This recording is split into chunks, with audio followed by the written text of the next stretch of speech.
再来看今仔日正月初一，总统赖清德甲行政院长杜英泰透早去庙会参拜分福地。总统是搁一届甲那边立委发声，讲希望赶紧通过国家总预算甲国防特别预算。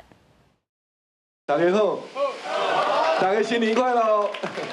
新年快乐！甲国人同胞拜年，正月初一，总统赖清德透早就到万家良善寺参香，针对国家总预算甲国防特别预算直立法院卡条的，总统国话在野立委会当赶紧通过。咱去年的经济成长率真好，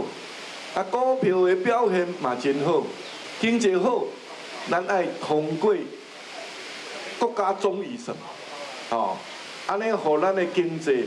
搁较有力量，会当进步。赖总统参香行程正满，行政院长杜英泰透早先到目屎的中顺庙参拜祈福，赶快希望台美部的协定国防特别预算立法院新会期会当顺利完成审查。去年一整年大家很努力，说台湾现在是正好的时候，无论是对外或是我们内部的经济发展，明年顺着这个风，顺着这个势，百工百业再冲一波。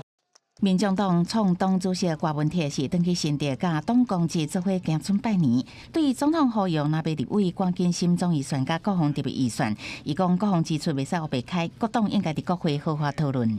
希望说国民党赶快把他们的军购案提出来，这样的话，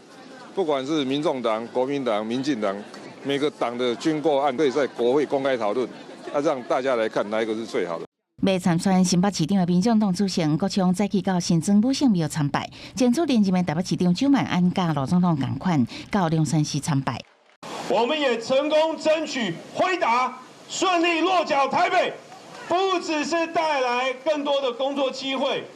对台北、对台湾来讲，整体产业经济的发展再注入一剂强心针。周满安讲，辉达设伫北树科是予台湾整体产业发展构筑一支强心针，也希望万代线明年就会当完工通车，带动地方发展。